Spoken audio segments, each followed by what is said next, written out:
Halo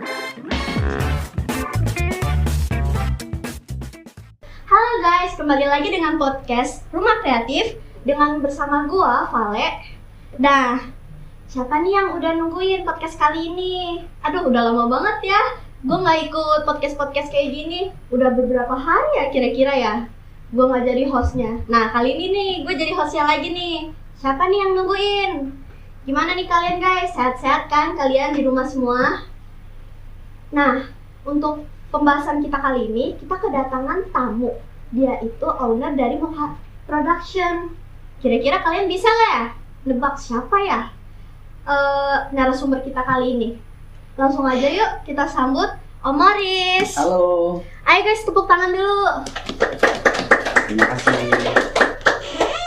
Om, boleh perkenalan ulang nggak ke teman-teman online kita yang ada di sana? Oke, jadi saya adalah direktur dari PT Mocha Logisnet. Di dalamnya ada 2 cabang. Rumah produksinya itu Mocha Production, dan di situ juga kita ada agensi talent ya. Agensi talent yang disebut namanya itu Mocha Talent. Oh, gitu ya. Wah, keren juga ya. Om, bisa ceritain nggak awal mula Om terjun ke dunia entertainment nih? Oke. Semua awalnya saya itu di dunia entertainment itu kita dari orang bawah ya. Saya kerja di rumah PH, di beberapa tempat rumah PH. Salah satunya IMT Production. Anala Manajemen juga bekerja sama dengan Anala Manajemen. Jadi sudah mulai terjun karena saya kerja di rumah produksi. Oh. Mulai dari tukang edit sampai tukang syuting sampai ke koordinator lapangan. Nah, disitulah kita udah mulai bisa, karena kan banyak orang dari bos nggak bisa jadi anak buah. Iya. Tapi anak buah suatu saat bisa jadi bos. Nah, itulah sekarang saya. Ketika saya sudah berkecimpung lama, saya pelajari bisnisnya, kemudian saya buatlah bagaimana supaya saya juga bisa suatu saat memimpin rumah produksi sendiri, punya talent sendiri. Nah, itulah Mocha Production dan Mocha Talent terjadi. Oh, begitu ya. Berarti Om ini benar-benar ini ya, berjasa banget gitu ya di Mocha Talent ini, karena Om ini kan itu ya ngebuat industri untuk orang-orang juga belajar acting di sana kan ya? Iya, betul. Hanya saja kita nggak hanya terjun di acting saja, tapi ada juga di dunia industri musiknya juga. Oh. Jadi ada industri musiknya. Jadi Mocha Talent, kenapa Mocha Talent? Mocha Talent itu kita menggali talenta-talenta yang ada di setiap talent yang ada. Jadi kita, misalnya ada yang, kamu bagus bisa ngedance, bisa public speaking, bisa misalnya kamu bisa acting, bisa apa. Nah, itu kita gali, kita angkat, kita perkenalkan mereka, industri entertainment itu seperti ini. Sebab banyak kan yang ingin ikut tapi kadang salah jalan, nggak tahu mau mulai dari mana. Nah itu nanti jatuhnya kena, banyak yang cerita sama saya dibodohi, banyak dimintain uangnya saja, sampai sekarang anaknya nggak kemana-mana karirnya. Nah, itu berdasarkan dari hal itu saya coba membuat lagi, tapi yang benar seperti apa sih? Industri musik itu industri entertainment itu cara masuk ke situ gimana? Nah, kita coba buat sesuatu yang benar, supaya ya saya sih berharap tidak ada lagi orang-orang yang punya talenta ini dibodoh-bodohi lagi gitu. Jadi mereka bisa ikut dengan sarana yang benar, seperti itu. Berarti itu tantangan yang cukup besar untuk Om ya gitu ya? Ya, jadi panggilan juga sih. Oke. Ayo Om, ngomong-ngomong gimana kabarnya? Kita belum nanya guys, kabarnya gimana? Om gimana nih? Sehat-sehat, puji Tuhan, alhamdulillah. Yang sekarang masih eksis ya. Iya. Dari pagi sampai pagi tetap 1 kali 24 jam kali 7. Wah, benar-benar ini banget ya, ekstra banget ya. Ya, karena kita kan punya mimpi, kita punya visi, kita punya misi, kita punya mimpi ya. Kalau nggak kita kerja keras, kita nggak bisa kemana-mana. Saya punya moto, di hidup saya punya moto 99% itu kerja keras, tapi memang yang menentukan itu cuma 1%. Yaitu apa? Tahu nggak? Apa ya? Waduh, gak tahu nih aku. Kira-kira apa nih, Mau Om? tahu? Hoki. Hoki, berarti hoki-hokian gitu ya? Jadi gini, tapi kita wajib kerja keras. 99% itu kita harus kerja keras. Nah, yang 1% itu ya tinggal bagaimana dari atas, dari jalan hidup kita yang menentukan. Nah, tapi kalau kita nggak bekerja keras juga nggak bakal hoki-hoki. Nah, berarti gitu. Semuanya juga harus ini dengan kerja keras gitu ya? Betul. Karena kan presentasinya lebih banyak di kerja keras. Iya. Kerja keras dulu baru ya hoki-hokiannya nanti Ya. aja lah gitu ya. Dengan jalur yang benar. Makanya kan sekarang serba industri teknologi semua udah banyak orang bisa akses informasi.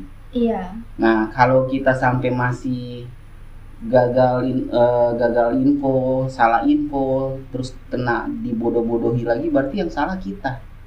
Karena kan kita harus cari tahu.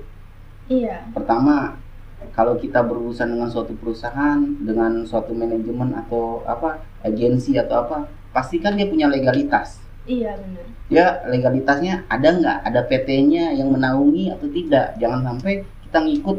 Contohnya, mungkin saya sering kasih tahu ke talent kita. Itu banyak di grup-grup penerimaan talent itu kebanyakan kan copy paste. Jadi bukan infonya memang dari si pembuat iklan atau video atau apa, langsung dari si pembuat ke mungkin agensi, dari agensi ke talent. Nah, itu biasanya infonya itu udah tangan keberapa. Nah, itu biasanya terjadi ya penipuannya di situ. Kadang-kadang diminta uang, kadang-kadang ya memang industri itu memang harus ada uang ya, harus ada modal, tapi tidak pada orang-orang yang tidak bertanggung jawab itu. Kadang-kadang info-info yang mereka terima mungkin pas mereka sampai ke tempat itu orangnya nggak kenal siapa-siapa. Cuma dapat copy paste dari Telegram, dari semua sosmed itu berseliweran. Wow, ada casting di sini, ada. Tapi yang bawa kalian aja nggak kenal, apalagi yang kalian yang dibawa gitu. Nah, sampai sana kita bingung. Ternyata dia juga baru mau tanya-tanya, kenal si ini nggak, kenal si itu. Dia baru mau cari kenalan ternyata. Itu saya rasa kasihan ya. Mereka kan sebenarnya terjun di dunia industri entertainment. Saya selalu tanya tuh pertama, tahu nggak kalau saya tanya ke talent yang mau jadi talent kita, kamu tahu apa yang saya tanya? Apa tuh? Nggak tahu. Nggak tahu. Tanya motivasinya terjun ke dunia entertainment itu apa? Berarti harus tahu dulu ya motivasi orang yang pengen terjun ke dunia industri ini tuh apa? Banyakan rata-rata ngomongnya pengen jadi karir. Ada yang pengen terkenal. Ya, biasanya sih orang-orang yang mau terjun ke dunia industri sih udah pasti dia pengen jadi terkenal sih. Tapi saya bilang itu salah. Kalian terjun ke industri entertainment karena satu yang paling penting, selain itu semua yang tambahan aja. Iya. Tapi yang paling utama kalian di sini cari duit. Kan industri, cari duit. Kalau kamu disuruh keluarin duit gimana? Iya ya. Gimana ya kamu ikut casting berharap kamu dibayar, udah lolos main film, kamu bukannya dapat uang hasil jerih payah kamu, tapi kamu malah habis diporotin. Iya, karena ditipu ya. Iya, seringkali banyak yang ini apa yang sudah habis puluhan juta, pas dia main film dapatnya cuma 2 juta, 3 juta. Itu kan berarti, artinya apa ya, kasihan gitu saya. Gak sesuai berarti ya apa yang dia modalin terus apa yang dia dapat juga. Tuh. Talent itu ada 2. Ada yang menunjuk saya sebagai personal manajernya mereka. Iya. Ada juga yang hanya keterlibatannya hanya sebagai di agensi saja. Oh gitu ya. Mau tau nggak perbedaannya? Wah, apa tuh? Kalau perbedaannya itu kalau yang menunjuk saya sebagai personal manajernya artinya semua taktik, strategi itu dari saya. Oh. Dan mereka wajib mencantumkan di sosial media mereka, baik Instagram, YouTube, dan Facebook, semua itu manajernya saya, videonya. Iya. Nah, itu wajib, sehingga saya melakukan negosiasi buat mereka. Kan contoh di dunia industri iklan misalnya.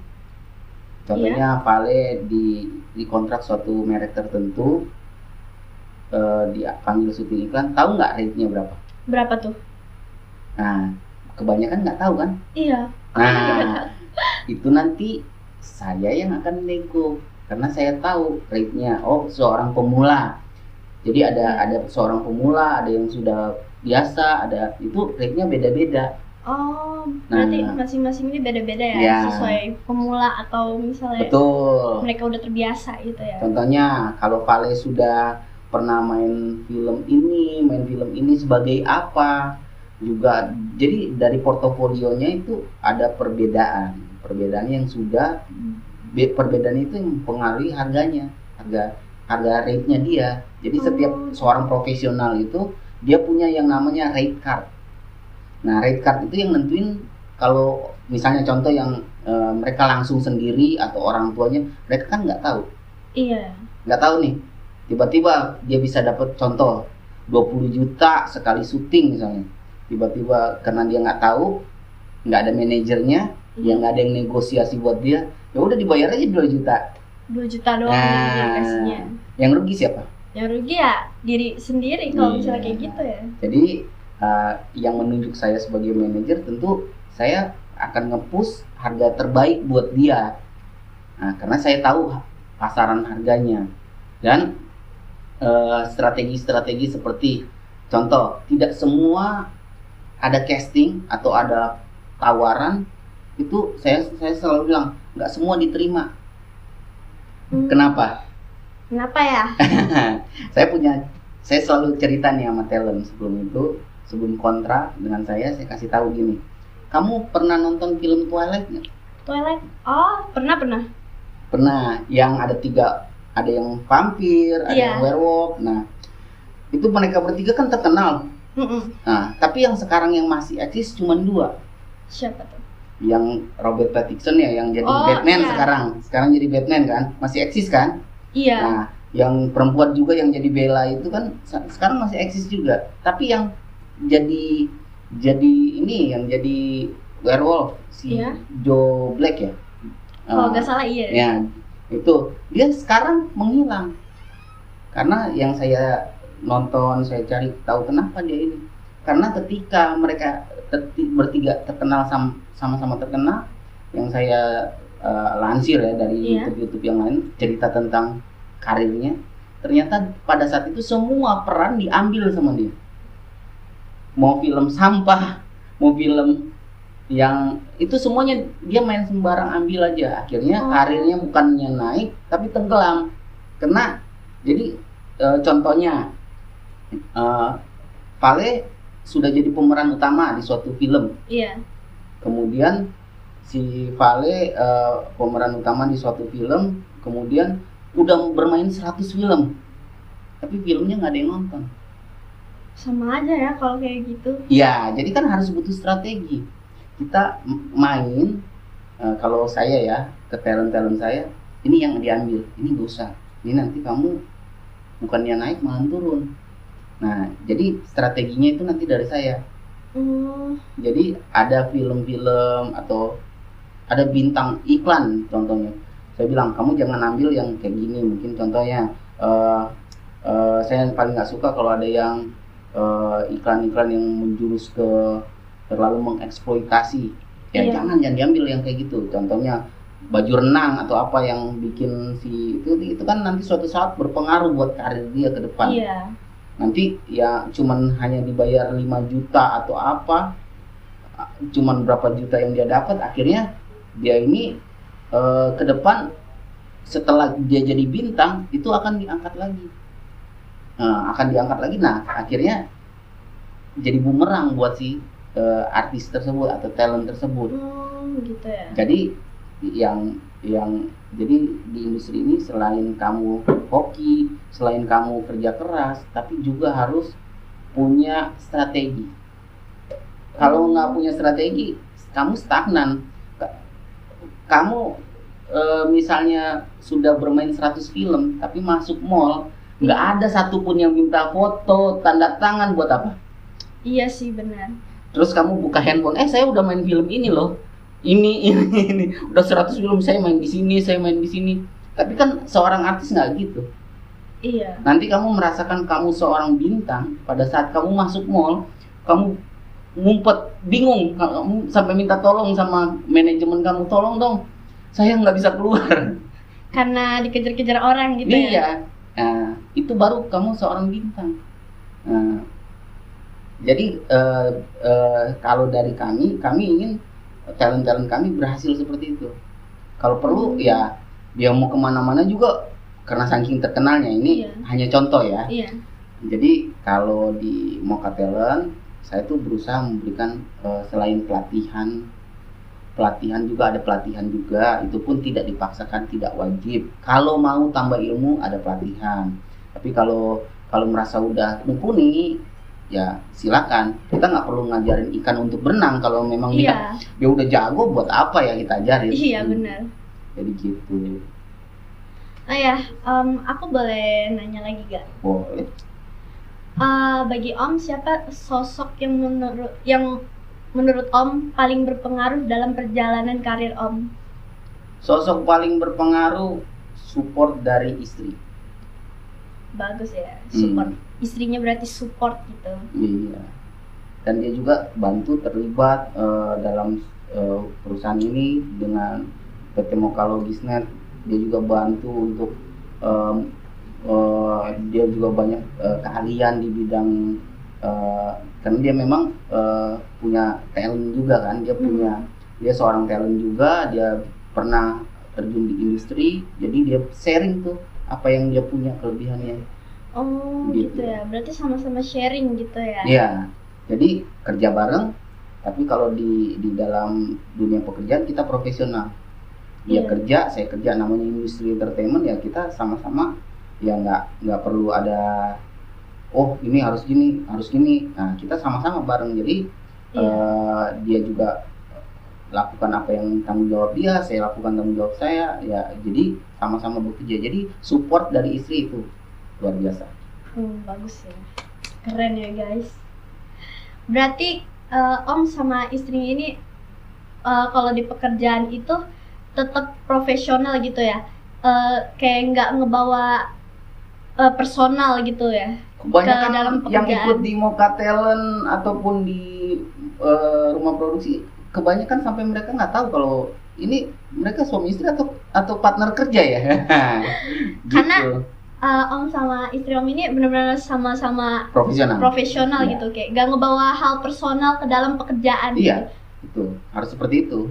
Iya. Jadi namanya dunia kerja ya, kita tuh pisahkan. Iya. Ini hubungan pribadi. Kalau ini kan kita tujuannya, sekali lagi yang saya bilang, di industri ini motivasinya adalah cari duit. Iya benar. Berarti sama-sama cari duit gitu ya. Cari duit. Profesional untuk cari duit. Yang nggak usah munafik. Iya. Ya saya terjun di industri ini karena cari uang, bukan cari terkenal atau cari nama. Karena kalau cari nama, cari terkenal, terus nggak punya duit juga percuma. Iya. Terkenal tapi gak punya duit mah sama aja ya. Tapi kalau orang banyak duit biasanya pasti terkenal sih. Iya nggak? Iya sih benar. Jadi ya dari sekarang saya berusaha Mocha Talent ini, saya coba rubah mindset mereka. Kalian ini di sini, di dunia industri ini kalian dibayar. Mindsetnya kalian dibayar. Jadi kalaupun kalian harus, ya tentu ada pengorbanan ya, keluar uang atau apa itu, tapi pada saat istilahnya harus seperti investasi lah. Ya untuk kayak pelatihan itu kan investasi untuk diri sendiri. Iya. Upgrade diri itu kan butuh uang. Nggak mungkin orang ngajarin kamu terus pelatihnya nggak dapat apa-apa kan? Iya sih. Ya, kan? Jadi yang saya bilang, ini kamu punya butuh uang, tapi bukan berarti kamu keluar uang dan uang itu harus, jadi misalnya kamu keluar 5 juta Iya. atau 10 juta, kamu pastikan dengan uang itu di industri ini bisa jadi 1 miliar. Berarti iya ya. Iya Itu dong. kayak investasi gitu. Kita Betul. kayak idein sesuatu kayak misalnya 5 juta berapa juta. Nanti kita dapetnya Harus lebih. harus lebih gitu. Jadi jangan sampai kamu keluarkan uang terus hilang begitu aja, nggak tahu uangnya, nggak tahu gimana. Iya. Jadi memang dalam industri ini sama seperti industri-industri lainnya. Ibaratnya kalau saya selalu bilang nih, kalau ibaratnya ini kayak bisnis, kayak orang mau buka jualan mie ayam, misalnya contoh ya, Iya, jualan iya. mie ayam kan harus beli gerobak, harus belajar masak dianya, jangan sampai juga Iya, makan benar. masaknya nggak enak, ya siapa yang mau beli gitu. Iya Ya benar. kan, jadi harus belajar masak, dia harus siapin tendanya, sewa tempatnya kalau dia mau standby kan. Nah itu penting. Jadi jangan sampai bilang oh saya kan maunya dibayar, nggak ada seperti itu. Tapi tentunya selain dibayar kita harus masuk akal loh. Yang paling saya nasihat pertama, cek dulu ini kamu ada legalitas nggak, itu paling utama sih. Sebab Iya. kalau ada legalitas jangan sampai tiba-tiba, mohon maaf ya istilah saya selalu ngomong agak saklek sama orang, jangan sampai kamu terlibat udah keluarin uang dengan tahu bulat digoreng dadakan. Bisa gitu ya. Iya kan, tiba-tiba dia karena dapat info ini ada casting ini, tiba-tiba udah jadi ngaku-ngaku jadi bos agensi. Nah tiba-tiba seolah-olah dia agensi. Nah itu yang saya bilang tahu bulat digoreng dadakan. Berarti dadakan banget itu. Iya, tiba-tiba karena dia dapat informasi, tiba-tiba dia udah berubah jadi agensi. Sedangkan kalau agensi itu kan ya harus ada legalitas. Iya. Karena kan nanti di akhir tahun itu setiap agensi itu ada bayar pajak. Itu penting karena Indonesia gimana kalau kita nggak bayar pajak? Iya, Maju iya. kan? Nah, jadi agensi dan itu nggak bisa tiba-tiba saya putuskan, nggak, harus bikin PT-nya, harus bikin legalitasnya, ada NIB-nya, ada KBLI-nya, itu harus punya. Iya. Nah itu yang paling saran saya, dicek itu punya nggak legalitas. Kalau nggak punya legalitas ya jangan lah, berarti Anda berurusan pribadi, personal to personal. Sedangkan Iya. kalau di industri ini kamu sebagai personal, kalau Iya. mau keluarin uang harusnya ke personal to business. Nah, jadi kalau saya dengan rekan-rekan dari produsen itu B2B, business to business. Kalau dari talent atau seorang artis itu personal to business. Saya ke bisnisnya, kamu itu personalnya. Jadi itu harus ada legal standing yang jelas. Oh, berarti begitu ya sistemnya. Ini saya lihat-lihat pesantren kungfu nggak dikorek-korek dikit.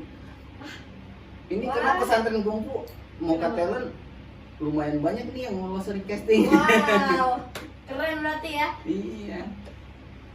Berarti yang dari Mocha Talent pada banyak ya yang lolos ke pesantren kungfu ini. Iya, nantikan di bioskop-bioskop.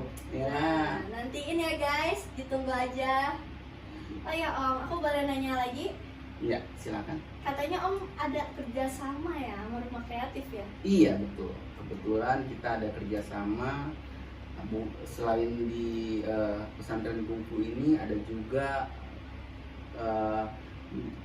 beberapa film yang kami garap. Ada misteri, suspense horror ya. Oh, Itu genrenya horror, itu coming soon dan mudah-mudahan segera dimulai di tahun ini ya. ya amin. Saya doain deh biar cepet-cepet tahun ini. Ada beberapa juga ya, ada pembicaraan dengan Rumah Kreatif, ada beberapa juga Mocha talent-talentnya juga akan terlibat di, ada produksi web seriesnya, ada produksi ini dan itu, juga akan buat beberapa video klip juga karena ada beberapa talent dari kita yang akan bekerja sama untuk buat terjun ke industri musik, bikin video klip dan lain sebagainya. Jadi kami tuh ya kerjasama dengan Rumah Kreatif itu akan panjang. Oh, begitu ya. Wah, keren ya berarti ya. Boleh aku kasih pertanyaan terakhir aja? Silakan. Apa pesan Om untuk kreator muda yang pengen sukses di dunia entertainment? Satu, tidak ada kata terlambat dan tidak ada kata terlalu cepat. Karena semua kita bisa karena biasa. Iya. Ya, jadi jangan bilang saya masih terlalu muda. Saya kan udah tua. Nah, itu hilangkan. Jadi nggak ada kata terlambat atau terlalu cepat untuk belajar. Kemudian kita bisa karena biasa. Kamu bilang kamu nggak bisa karena kamu belum pernah nyoba. Ibaratnya kalau di industri apapun, kamu memberanikan diri nyemplungin satu kaki ya gitu. Kemudian ketika kamu sudah nyemplungin satu kaki, coba beranikan diri dua-duanya nyemplung. Baru setengah badan, baru kamu bisa kayak aku amen deh di laut. Ya kan? Kayak ikan duyung. Kayak ikan duyung, kayak mermaid. Nah, jadi berarti gitu. dikit-dikit dulu gitu ya. Ya. Yang penting pasti gitu. Yang Jadi, penting mau belajar gitu. Betul. Wah, keren. Om, makasih banyak ya. Sama-sama ya. Om, makasih banyak Om. Oke. Udah datang di podcast kali ini jauh-jauh gitu. Udah ngeluangin waktu ke podcast kali ini. Terima kasih banyak ya Om. Iya, sukses selalu ya. Nah, terima kasih Om. Guys, kita akhirin aja ya podcastnya hari ini. See you next time.